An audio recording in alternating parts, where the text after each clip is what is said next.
If you had told me I would be stuck in a snowstorm with my best friend's mom and hear her say, "We'll have to keep each other warm," I would have laughed in your face. But that was before Aspen, before the storm, before that cabin in the middle of nowhere.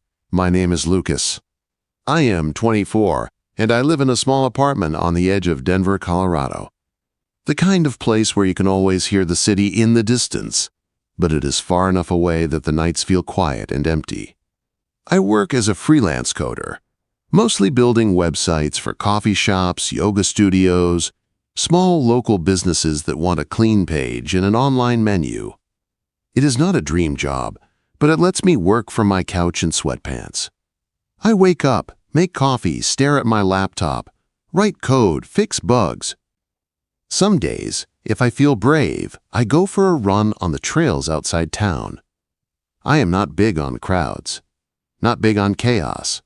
That has always been my thing. Stay calm, stay inside. Keep people at a safe distance. I had a girlfriend once in college. We lasted 6 months. If you had told me I would be stuck in a snowstorm with my best friend's mom and hear her say, "We'll have to keep each other warm," I would have laughed in your face. She told me I was too closed off, that it felt like she was dating a locked door. She was not wrong. I have walls, and for the most part, I have been fine living behind them. My best friend Jake is the complete opposite. He is also 24, a sales guy with a big smile and big energy. He talks his way into everything: free drinks, VIP lists, strangers' lives. He drags me into bar crawls, road trips, pickup basketball games, things I would never start on my own. Last week he called me, voice buzzing like he had coffee hooked straight into his veins. "Lucas, you have to come with me to Aspen," he said. "Ski trip. Couple days." My treat. I groaned into the phone. Skiing is not my thing. I am not a throw yourself down a mountain kind of guy. I am more of a stay inside and avoid breaking bones kind of guy. But Jake kept pushing. "Come on, man. My mom's coming too. She needs a break. It'll be fun, like a family vibe." If you had told me I would be stuck in a snowstorm with my best friend's mom and hear her say, "We'll have to keep each other warm," I would have laughed in your face. It was hard to say no when he said it like that. Like if I refused, I was turning my back on something important. So I packed a bag, dragged out some old thermals from high school, and said, "Fine, I'll go." Jake's mom, Elena, is 44. I have known her since I was 15, when Jake and I first became friends. She is not the warm cookie baking type. She has this quiet intensity, like she has seen a lot, and carries it around in her spine. I remember her old beat-up Jeep at the school pickup line. There was always a book or a camera on the passenger seat. Jake once told me she used to be a war photographer. Now she edits articles for an online magazine. She has long brown hair she usually ties back, and deep green eyes that seem to notice everything. I always thought she was beautiful, but in that way that felt off limits, far away. She was Jake's mom. That was the box I kept her in. If you had told me I would be stuck in a snowstorm with my best friend's mom and hear her say, "We'll have to keep each other warm," I would have laughed in your face. When we got to Aspen that Friday afternoon, it felt like walking into a postcard. Snow on the tall pines, cabins with smoke curling from stone chimneys, air so cold and clean it stung your lungs. Jake had booked us into a lodge near the slopes. It had wood beams, plaid blankets, and the smell of pine and hot cocoa everywhere. His crew was already there. 3 other guys and a girl, all loud and ready to attack the mountain with snowboards and too much energy. I felt out of place right away, like some extra piece that did not fit in the puzzle. Jake tossed a football in the living room for no reason. Music played from someone's speaker, and empty beer bottles started to gather on the table. Selena sat by a big window in the lodge, a red scarf draped over her chair, steam rising from the metal thermos in her hands. She watched the snow fall outside while everyone else buzzed around. If you had told me I would be stuck in a snowstorm with my best friend's mom and hear her say, "We'll have to keep each other warm," I would have laughed in your face. When Jake called her over to join them, she smiled but stayed where she was. At one point, our eyes met across the room. She gave me a small nod, like she could see I was not really there for the party either. It felt like a little secret understanding between us. By the second morning, I was tired. Jake and his friends had stayed up late laughing and blasting music. I had barely slept. They were planning to go snowboarding through some amazing backcountry trails in a pine forest a few miles from the lodge. "You coming, Lucas?" Jake asked, zipping up his bright jacket. I shook my head. "Nah, I think I'll stay here. Someone has to keep the couch company." He shrugged, already halfway out the door with his board and his crew. I grabbed a coffee from the lodge kitchen and sat on a couch near the fireplace, scrolling through my phone, planning to waste the morning in peace. If you had told me I would be stuck in a snowstorm with my best friend's mom and hear her say, "We'll have to keep each other warm," I would have laughed in your face. That is when Elena walked over, her boots making a soft crunch on the old wood floor. "Not joining them?" she asked. Her voice was low, smooth, not unfriendly. I looked up, surprised she had come to talk to me. "Not really my scene," I said. "You?" She gave a faint smile and adjusted her red scarf. "I would rather walk than fall down a mountain." The way she said it made me laugh. "Want to take a walk then?" I asked, almost before I could stop myself. "There are trails around here, nothing crazy." She tilted her head, thinking. Then she nodded. "Sure." Let me grab my thermos. We headed out on a marked trail near the lodge, just a simple loop through the snow-covered trees, nothing wild. The sky was clear at first, and the sun bounced off the snow so bright it made my eyes water. Our boots crunched on the packed path, our breath coming out in small clouds. If you had told me I would be stuck in a snowstorm with my best friend's mom and hear her say, "We'll have to keep each other warm," I would have laughed in your face. Elena walked beside me, her red scarf bright against her dark coat. Steam rose from her thermos every time she took a sip. We talked a little. She asked about my coding jobs. I asked about her editing. She did not talk about war zones or heavy things. Just simple stuff. It was easy. "You come up here a lot with Jake?" I asked, stepping over a twisted root poking through the snow. She nodded, her eyes scanning the trees. "Every year since he was a kid," she said. "It's our thing." Her voice softened like there was more to the story, but she did not add anything. I did not press. Then the air started to change. A thin gray cloud slid over the sky. The light dimmed, and a soft flurry of snowflakes began to fall. I zipped my jacket up higher, thinking it was nothing, just a passing cloud. But the snow got thicker, heavier. The trees blurred at the edges. If you had told me I would be stuck in a snowstorm with my best friend's mom and hear her say, "We'll have to keep each other warm," I would have laughed in your face. The trail markers, little wooden posts with red paint, started to fade into the white. "We should head back," I said, my gut tightening a little. Elena looked around and nodded. Agreed. We turned to follow the way we had come, but the path behind us was gone, buried under fresh snow. Everything looked the same, white ground, dark tree trunks. No clear line ahead. I pulled out my phone and checked it. 10% battery. No signal. "Shit," I muttered under my breath, turning on the small flashlight anyway. Elena's face stayed calm, but her hands were deep in her pockets now, her breath coming in short, visible puffs. "We'll find it," she said, but her voice had a tight edge I had never heard before. The snow kept coming, faster now, swallowing shapes, turning the whole forest into a white wall around us.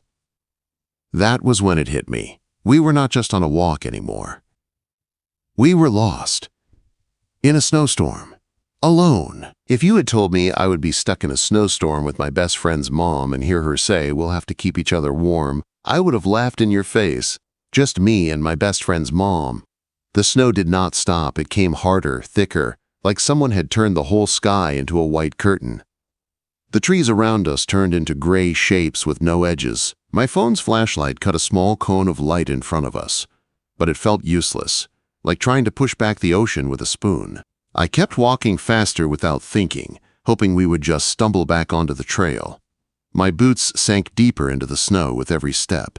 My toes were starting to go numb. My lungs burned from the cold air. Behind me, Elena's boots crunched slower. "Lucas, slow down," she called, her voice sharp over the wind. I stopped and turned. She was a few steps back, her red scarf now dusted white, her hood pulled low. Her face was pale, her green eyes steady but tight at the corners. "We're just going in circles," she said. I looked around. She was right. Every direction looked the same. If you had told me I would be stuck in a snowstorm with my best friend's mom and hear her say, "We'll have to keep each other warm," I would have laughed in your face. White ground, dark trunks, no clear path. I checked my phone again. 6% battery, no signal, just a glowing screen that made me feel more stupid than safe. I stuffed it back in my pocket and tried to keep my voice even. "I'm sorry," I said. "I shouldn't have suggested this walk." I waited for her to snap at me, to tell me I had dragged her into this mess. Instead, she just shook her head and brushed snow off her sleeve. "It's not your fault, Lucas," she said. "Storms like this come out of nowhere up here." Her tone was calm, but I could see her lips were starting to lose color. Her hands were buried deep in her coat pockets. She was colder than she was letting on. We started moving again, but now every step felt heavy, like the mountain was pushing back. The wind picked up, throwing fine snow into our faces. My jeans were wet at the ankles. My fingers ached inside my gloves. "You okay?" If you had told me I would be stuck in a snowstorm with my best friend's mom and hear her say, "We'll have to keep each other warm," I would have laughed in your face. I asked, slowing down to match her pace. She nodded, but her breath was uneven, and she winced when she stepped over a hidden root. "Just keep going," she said. But her voice had a small tremor I had never heard before. Time stretched in that white noise. It felt like we had been walking for hours, though it was probably closer to one. Finally, I stopped again, chest heaving, legs burning. "This isn't working," I said, more to myself than to her. "We're not finding anything." My brain started spinning. I saw us stuck out here all night. I pictured stories I had read about people freezing to death a mile from safety. Panic clawed at my chest. Elena stepped closer and put her gloved hand on my shoulder. Her touch was light but firm. "Lucas, stop," she said. Her voice cut clean through my thoughts. "You're panicking and it's making me panic. We need to think." I looked at her properly. If you had told me I would be stuck in a snowstorm with my best friend's mom and hear her say, "We'll have to keep each other warm," I would have laughed in your face. Snow had escaped her hood and was caught in her brown hair, melting into dark strands across her forehead. Her cheeks were red from the cold. Her eyes were wide, focused, like she was looking through the storm, not just at it. She looked like someone who had seen worse than this. Like those war stories Jake told me about. But her hand was shaking a little on my shoulder. She was not made of stone. "Okay," I said, forcing myself to breathe slower. "What do we do?" She scanned the trees, her breath coming out in quick white bursts. "We need shelter," she said. "If we keep wandering, we'll just get more lost. We have to get out of the wind and stay warm." The words "stay warm" hit different now. "Shelter where?" I asked. "We're in the middle of nowhere." "Downhill," she said. "There's usually something. A ranger station, a shed, an old cabin. People build things out here." If you had told me I would be stuck in a snowstorm with my best friend's mom and hear her say, "We'll have to keep each other warm," I would have laughed in your face. If we head down, we have a better chance of finding something than chasing a trail we can't see. I wanted to argue, but she was right. I was letting fear steer us. "Okay," I said. This time I reached for her without thinking and took her gloved hand. "Downhill." Her fingers tightened around mine. She did not let go right away. That small grip made the cold feel a little less sharp. We started moving downhill, step by step. The snow was deeper, grabbing at our legs. The wind bit at my face. At one point we argued, tired and tense. I said we should backtrack. She said there was nothing to backtrack to. "Lucas, we're not finding that trail in this," she said firmly. "We need to stay alive first. We can't do that if we freeze out here trying to be right." I shut my mouth. She was not being harsh. She was just being real. My phone finally died, the screen going black. For a second, I felt even more alone. If you had told me I would be stuck in a snowstorm with my best friend's mom and hear her say, "We'll have to keep each other warm," I would have laughed in your face. Then I felt her hand still in mine, solid and warm, and I kept going. The light around us started to fade. Day was sliding into early evening, and the snowstorm was turning the forest darker. Just when my legs felt like they could not take one more step, Elena pointed ahead. "There," she said, her voice breaking with a note of relief. Through the white blur I saw it, a low shape, dark against the snow. A small structure tucked against a group of pines. We pushed toward it, fighting the drifts. It was a cabin, or something close to one. Just 4 walls of old gray wood and a slanted roof, half buried under snow. I shoved my shoulder against the door. It groaned, then gave way with a jerk, sending a shower of snow down onto my boots. Inside it was dark, still, and freezing, but it was shelter, dry air, a barrier between us and the storm. I stepped in, my feet scraping the rough floor. If you had told me I would be stuck in a snowstorm with my best friend's mom and hear her say, "We'll have to keep each other warm," I would have laughed in your face. Elena followed, pulling the door closed behind us. "This will do," she said softly. Her voice was tired now. She was shivering. I pulled my dead phone out one last time and used the last faint glow to scan the room. There was a small, rusty wood stove in one corner, a bench along the wall, a crate with folded wool blankets, and a dusty shelf with a few old cans. Next to the stove sat a small pile of kindling and a box of matches. "Okay," I said, letting out a breath I did not know I was holding. "We can work with this." I knelt by the stove and fumbled with the matches. My fingers felt thick and clumsy from the cold. It took a few tries, the first couple of matches snapping or going out too fast. Finally, one caught. The flame licked at the dry wood, then spread. Soon a small fire was burning in the stove, orange light spilling into the cabin. The warmth felt almost unreal at first. If you had told me I would be stuck in a snowstorm with my best friend's mom and hear her say, "We'll have to keep each other warm," I would have laughed in your face. Then my face started to sting as the feeling came back. I glanced over at Elena. She was sitting on the bench, pulling off her wet gloves. Her hair was damp, sticking to her cheeks. Her lips were pale, but she managed a small smile.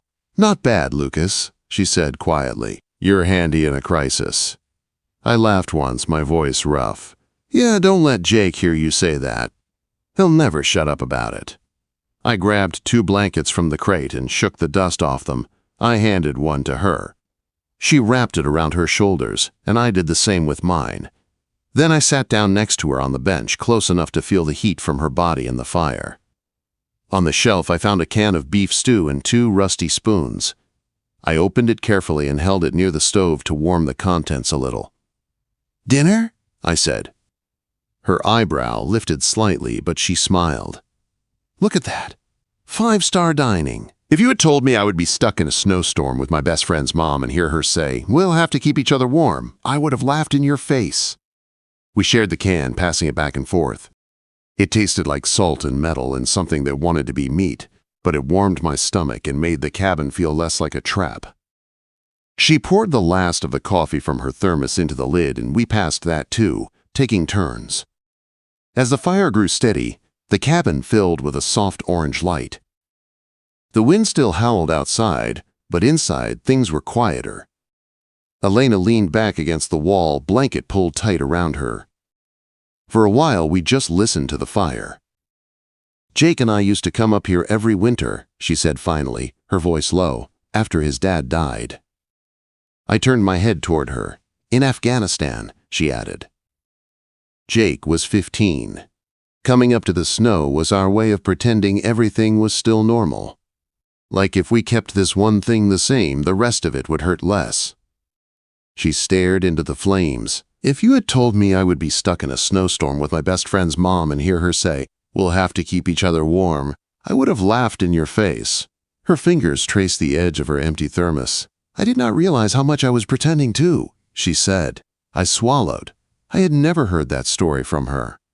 I had heard Jake mention his dad, but never like this. Never with this weight. I didn't know, I said quietly, about all that.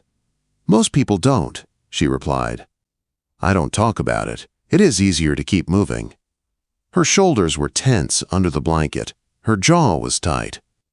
On impulse, I reached out and put my hand over hers, where it rested on the thermos. Her skin was cold, even through her thin glove. You don't have to keep moving right now, I said. We're not going anywhere until this storm calms down. She did not pull away. Instead, her fingers curled slightly under mine, holding on. She let out a slow breath that sounded like she had been holding it for years. Thank you, Lucas, she said, almost a whisper, for being here. If you had told me I would be stuck in a snowstorm with my best friend's mom and hear her say, "We'll have to keep each other warm," I would have laughed in your face. Something in my chest shifted. I shrugged off my jacket. It was still damp, but warm from my body, and gently laid it over her shoulders on top of the blanket. She looked at me, surprised. "You're going to freeze," she said. "I'll manage," I replied. "You're colder than I am." She gave me a small smile, soft and a little sad. "You're a good man," she said. "Jake chose his friends well." The fire crackled. The wind screamed. Our knees were touching under the blanket now. Her hand was still under mine, sitting there in that tiny cabin, with the storm pressing against the walls and her eyes shining in the firelight. I realized something that made my heartbeat quicken. This was not just about staying alive, and it was not just about staying warm anymore. The fire kept growing, throwing a warm orange glow around the cabin. Shadows flickered on the rough wood walls. If you had told me I would be stuck in a snowstorm with my best friend's mom and hear her say, "We'll have to keep each other warm," I would have laughed in your face. Outside, the wind slammed against the boards like it wanted in, but the tiny stove pushed back, inch by inch. Elena's hand was still under mine. I could feel the slight tremble in her fingers slowly fade as the heat reached us. Our shoulders brushed under the blanket. Every small touch felt louder than the storm. "You okay?" I asked, my voice low. She stared at the flames for a moment like she was watching memories move inside them. "I do not know," she said honestly. "I do not ask myself that question very often." She shifted, and the blanket slipped a little from her shoulder. I reached up to pull it back into place. My fingers brushed her neck, warm now, not icy like before. She did not flinch. She leaned into my hand the smallest bit, and my heart pulled tight in my chest. "When I was a photographer," she said, eyes still on the fire, "I saw things I cannot forget. Cities in ruins, families in pieces. If you had told me I would be stuck in a snowstorm with my best friend's mom and hear her say, 'We'll have to keep each other warm,' I would have laughed in your face. People who had lost everything except the clothes on their back. I learned to keep moving, to keep working. If I stopped, even for a second, I was afraid it would all crush me." Her voice was calm, but I could hear the strain under it. "When Jake's dad died," she continued, "I did the same thing. I stayed busy for him, for us. I drove him to practice, took him camping, brought him up to the snow. I thought if I kept going, we would not fall apart." She paused and let out a long breath. Somewhere in all that, I forgot how to just be a person, not a mother. Not a worker, not the strong one, just me. I swallowed, feeling her words sink into the space between us. "I get that," I said, in a different way. She turned her head to look at me. Her green eyes were sharp but soft, waiting. "I hide in my work," I said, "in code, in screens. It is easier to fix problems in a console than talk to real people. If you had told me I would be stuck in a snowstorm with my best friend's mom and hear her say, 'We'll have to keep each other warm,' I would have laughed in your face. Easier to be the quiet guy in the corner than risk saying something that matters." I laughed weakly. Then I wake up one day and I am 24 and my life is just a loop of coffee and pixels. Her lips tilted in a sad smile. "What are you really afraid of, Lucas?" she asked. I thought about it. Running from it would have been easier, but somehow that felt wrong here. "Failing," I said. "Getting close to someone, and having them look at me and say I am not enough, or that I am too much of something I do not know how to change." Her eyes softened in a way that made my chest ache. "Whoever said that last part was wrong," she said, "but I understand." She shifted closer. Our thighs were touching now under the blanket. I could feel her warmth through damp layers of fabric. "Do you ever feel lonely?" I asked, before I could stop myself. She let out a small, humorless laugh. "All the time," she admitted. "If you had told me I would be stuck in a snowstorm with my best friend's mom and hear her say, 'We'll have to keep each other warm,' I would have laughed in your face. People think being strong means you do not need anyone. The truth is, you need people even more. You just get better at hiding it." Her hand turned under mine until our fingers slid together. She laced them with mine like it was the most natural thing in the world. "Lucas," she said slowly, "if this storm goes bad, if tonight is all we get, I do not want to spend it pretending. Not here, not with you." Something in me cracked open at those words. "Then do not pretend," I said. "Not with me." I did not know who moved first. Maybe it was her. Maybe it was me. All I know is that 1 second we were looking at each other, and the next we were closer, breaths mixing in the small space between us. Her eyes searched mine one last time, asking a question she did not say out loud. I answered without words, leaning in that last inch. Our lips met. It was not wild or rushed. If you had told me I would be stuck in a snowstorm with my best friend's mom and hear her say, "We'll have to keep each other warm," I would have laughed in your face. It was slow and careful, like we were both afraid to break something fragile. Her mouth was warm, tasting faintly of coffee and smoke. The kiss deepened a little, not trying to be more than it was. Just two people saying, "I see you," in the only language that made sense in that moment. My hand slid up to her jaw, my thumb brushing her cheek. She rested her free hand on my chest, fingers curling into my shirt, like she was holding on to something solid. When we finally pulled back, our foreheads stayed together. We breathed in the same small pocket of air. "I have not felt this alive in a long time," she whispered. "Me neither," I said. And it was true. We sat like that for a while, not talking. The fire snapped softly. The wind roared and then faded and then rose again. Inside, everything felt steady. She shifted again, settling her body against mine, her head resting on my shoulder. If you had told me I would be stuck in a snowstorm with my best friend's mom and hear her say, "We'll have to keep each other warm," I would have laughed in your face. I wrapped my arm around her, pulling the blanket tighter over both of us. She let out a small sound, half sigh, half release, and relaxed fully into me. "The thing about cold," she murmured, her voice almost lost in the crackle of the fire, "is that if you are alone, it eats you faster." She turned her face slightly, her lips brushing my neck as she spoke the next words. "We will have to keep each other warm tonight." The sentence should have sounded like a line from a movie, something cheesy. But in that cabin, with the storm outside and the fire casting light over her face, it felt like a promise and a confession at the same time. I tightened my arm around her. "Then stay close," I said. "We are not letting the cold win." We did not take off more layers than we needed to. We did not turn the moment into something else. If you had told me I would be stuck in a snowstorm with my best friend's mom and hear her say, "We'll have to keep each other warm," I would have laughed in your face. We just held on to each other, bodies pressed together under the blankets, sharing heat and breath. Her heart beat steady against my chest. Mine finally started to slow down. Every so often, she would talk softly, half awake.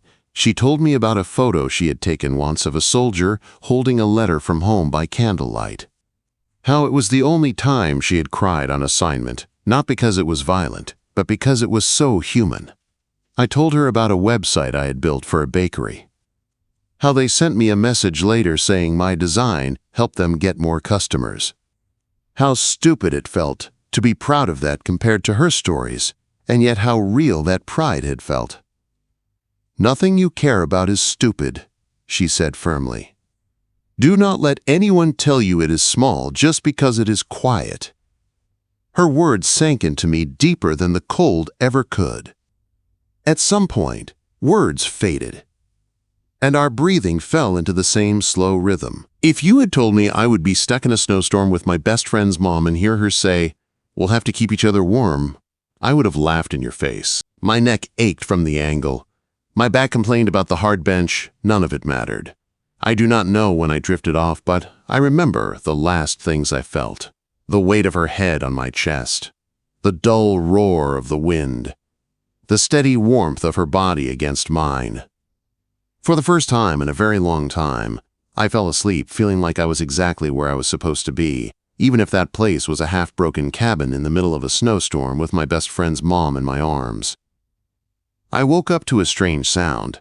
For a second I thought it was my heartbeat, loud in my ears. Then I realized it was coming from outside.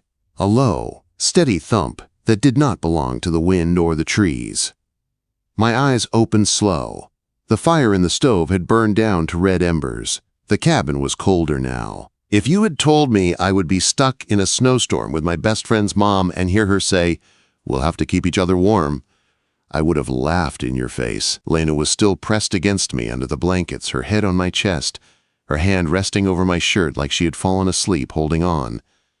The sound grew louder, a chop, chop, chop that shook the air. "A helicopter," I said, my voice rough. Elena stirred, blinking, her eyes trying to focus in the dim light. She pushed herself up on one elbow, listening. The faint thump turned into a steady roar. Then we heard it. Voices. Faint at first, then clearer. Shouts carried by the wind. "They found us," she said quietly. Those words should have made me relax. Instead, I felt something pull tight inside my chest. This little world we had inside four old walls and a dying fire was about to end.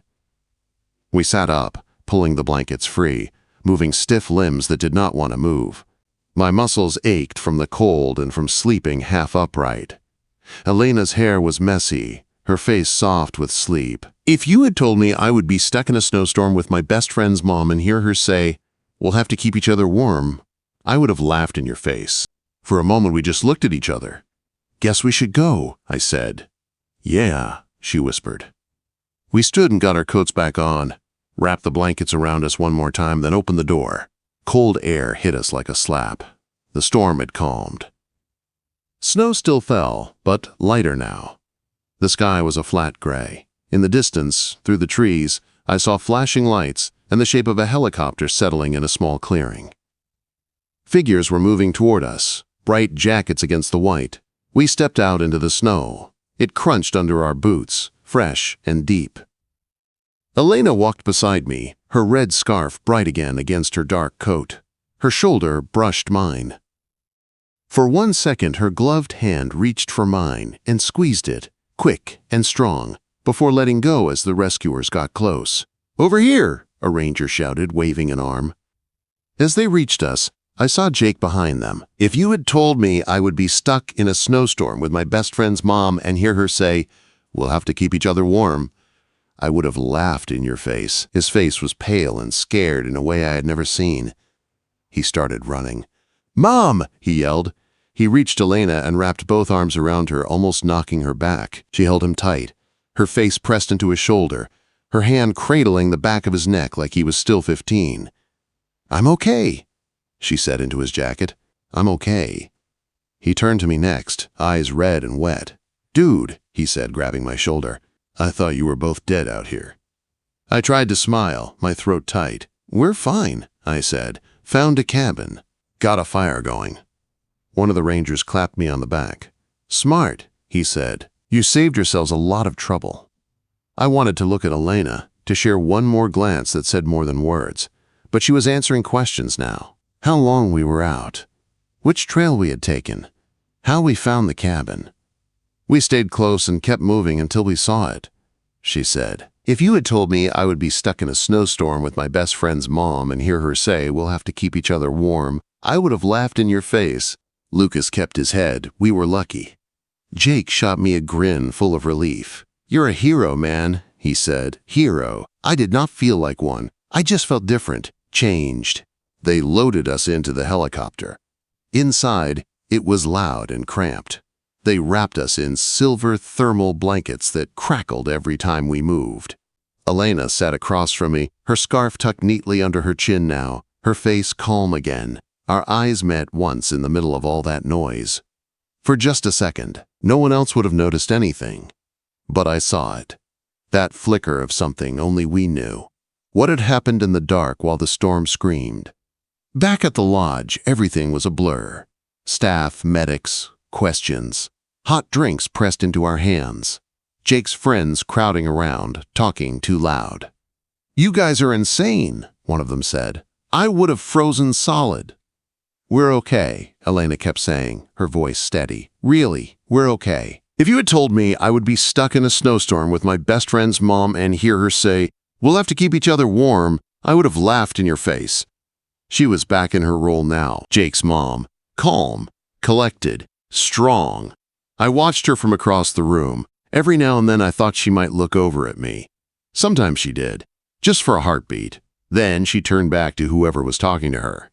That night I lay in my lodge bed, staring at the wooden beams overhead. I could still feel her weight against my chest. Still hear her whisper, "We'll have to keep each other warm." In the morning we packed up. The trip was over. Everyone was tired and quiet. On the drive back to Denver, Jake talked most of the way. About the storm, about how crazy it was, about how he was going to tell the story forever. Elena sat in the front seat, her thermos in her lap, answering him in soft, simple lines.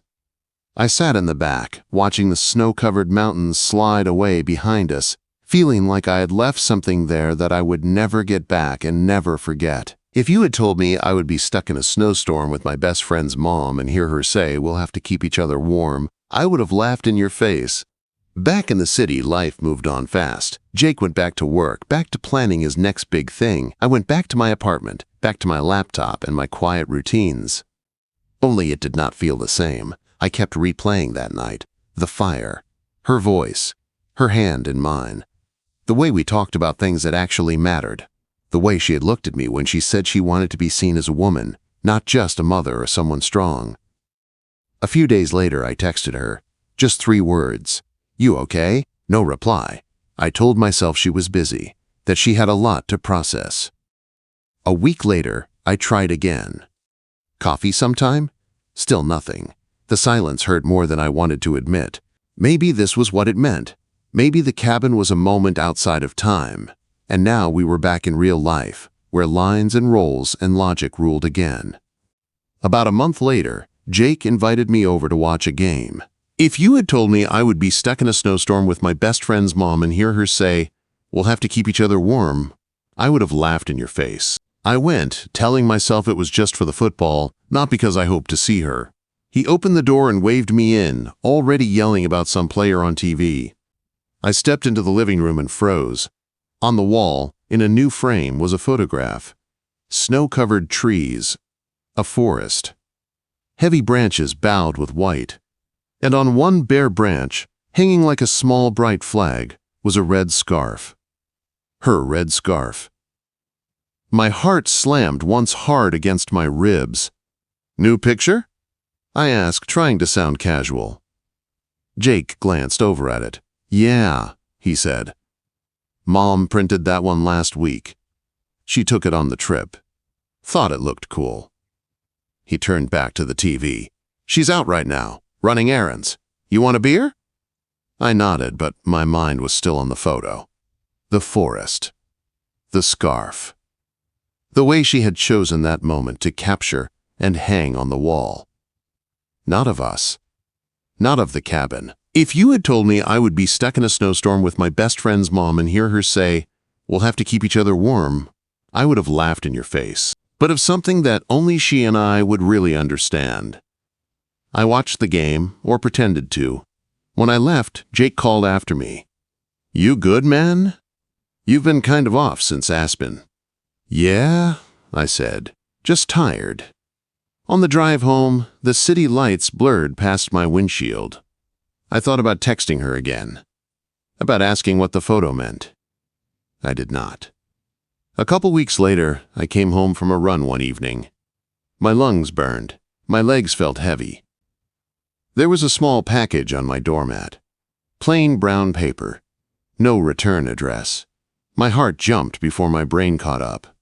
Inside my apartment, I set it on the table and peeled the paper back slowly. Inside was a red scarf. Her red scarf. Folded neat. Clean. Soft in my hands. It still held a faint smell of pine and coffee and something that made my chest hurt. Tucked between the folds was a small piece of paper. Her handwriting was simple and clear. If you had told me I would be stuck in a snowstorm with my best friend's mom and hear her say, "We'll have to keep each other warm," I would have laughed in your face. Not the last night, but not the first either. I know I can knock if I need to. That was it. No name, no hello, no promise.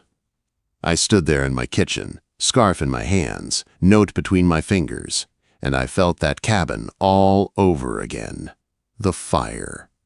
Her voice. The way she had rested against me like she finally put something down. It was not an invitation to pick up where we left off. It was not a plan for some secret future. It was something quieter, a reminder, a door left slightly open, a way of saying, what happened mattered. You mattered. I have not forgotten. I put the scarf on a shelf in my room next to the books I kept meaning to read, not hidden, but not on display for everyone either. It was mine and hers. Life kept going. I kept coding. Jake kept talking about moving to another city. If you had told me I would be stuck in a snowstorm with my best friend's mom and hear her say, "We'll have to keep each other warm," I would have laughed in your face. Elena went back to being the woman who waved when I dropped by, who smiled in a calm, polite way, who talked about work and weather and Jake's plans. We have not talked about the cabin, not with words. But sometimes, when I see her across a room, our eyes meet for a second. In that small look, I feel everything again. The storm, the heat, the honesty. I do not know if she will ever knock. I do not know if I would be ready if she did. Maybe that night was what it needed to be. Not a love story that lasts forever. A moment that woke us both up. She taught me something in that little cabin. That being seen is worth the risk. That quiet is not the same as empty. That I do not have to keep everyone at a distance just to stay safe. Now, when I sit in my apartment and open my laptop, I feel different. I still write code. I still drink too much coffee. But I also pick up a pencil sometimes and sketch. I answer texts. If you had told me I would be stuck in a snowstorm with my best friend's mom and hear her say, "We'll have to keep each other warm," I would have laughed in your face. I say yes when someone asks to hang out. I try. When it snows in Denver, I stand at my window for a minute and watch it fall. The cold on the glass feels less sharp now. Because I know somewhere out there is a woman with green eyes and a camera who once sat beside me in a storm and said we would have to keep each other warm. And even if that night was only ours for a little while, it left a fire in me that has not gone out.